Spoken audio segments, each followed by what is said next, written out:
तालाब का राजा।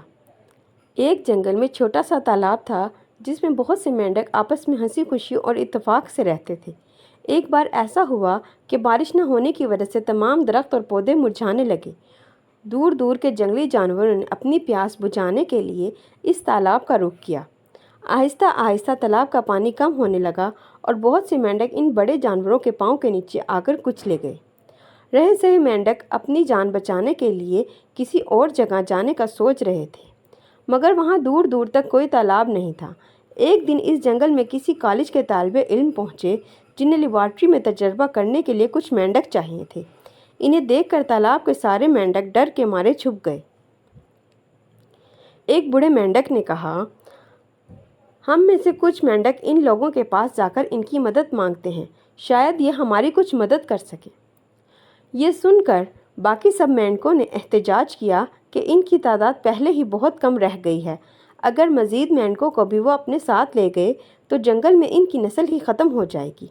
बूढ़े मेंढक ने कहा, मेरी बात गौर से सुनो, मैं भी साथ जाऊंगा और वहाँ किसी की मदद की अपील करूँगा। हमारी नस्ल बचाने में हमारी मदद करें। वैसे इंसान इतने बुरे भी नहीं होते जितना हम इन्हें समझ रखा है।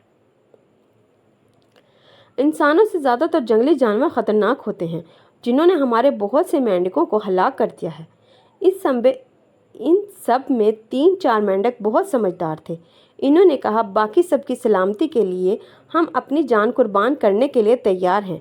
जैसे ही जंगल में वो लोग तालाब के पास आए, बूढ़ा मेंढक इनके सामने गया और कहा, तुम लोग क्या चाहते हो?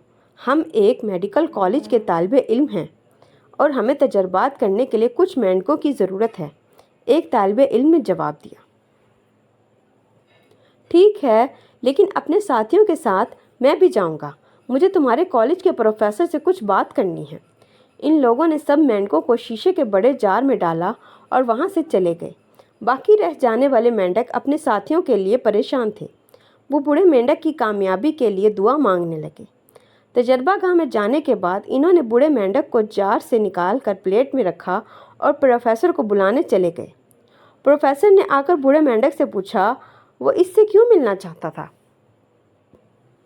बूढ़े मेंढक ने आंसू बहाना शुरू कर दिए और जंगल में होने वाले वाक़यात से प्रोफेसर साहब को आगाह कर दिया। बूढ़े मेंढक की बात सुनकर प्रोफेसर साहब को दुख हुआ। इन्होंने कहा, ठीक है, मैं तुम्हारी मदद करने के लिए तैयार हूँ। मुझे पहले जाकर पूरे जंगल का मुआयना करना होगा। ये कहकर प्रोफेसर साहब ने अपने एक शागिर्द को इन मेंढकों का ख्याल रखने को कहा और ख़ुद कुछ साथियों को लेकर जंगल की तरफ चले गए। पूरा दिन घूमने के बाद एक जगह पर इन्हें बड़ा सा तालाब नज़र आया, जिसे देखकर वो लोग खुश हुए। प्रोफेसर साहब ने वापस आकर ये खुशखबरी बूढ़े मेंढक को सुनाई। फिर सारे मेंढकों को अपने साथ ले जाकर तालाब में छोड़ दिया। वहाँ जाकर बूढ़े मेंढक ने तालाब में रह जाने वाले बाकी साथियों को बाहर बुलाया और कहा, प्रोफेसर की मदद से इन्हें रहने के लिए बड़ी और अच्छी जगह मिल गई है। सब मेंढकों ने प्रोफेसर साहब को शुक्रिया अदा किया और इन लोगों के साथ एक नए तालाब पर चले गए।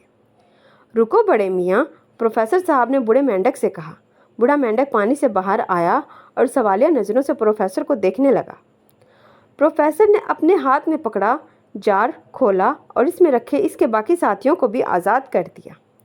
बूढ़े मेंढक ने इस मेहरबानी की वजह पूछी तो प्रोफेसर ने जवाब दिया, चूँकि तुम्हारी नस्ल ख़त्म हो रही थी और हम नहीं चाहते जिस तरह बेशुमार जानवर दुनिया से ख़त्म हो गए हैं तुम भी मिट जाओ, इसलिए तुम्हें तहफ़्फ़ुज़ देने के लिए आज़ाद कर दिया है। अब हम किसी मेंढक को पकड़ने यहाँ नहीं आएंगे। ये सुनकर बूढ़े मेंढक ने एक बार फिर प्रोफेसर साहब का शुक्रिया अदा किया और पानी में जाकर अपने साथियों से कहा, मैंने कहा था ना, इंसान इतने भी बुरे नहीं होते जितना हम इन्हें समझ लेते हैं। सब मेंढकों ने बूढ़े मेंढक की इस बात की तायद की और इसे अपना राजा बना लिया और हंसी खुशी रहने लगे। मज़ीद ऐसी अच्छी कहानियाँ सुनने के लिए चैनल को सब्सक्राइब करें और शेयर करें। शुक्रिया।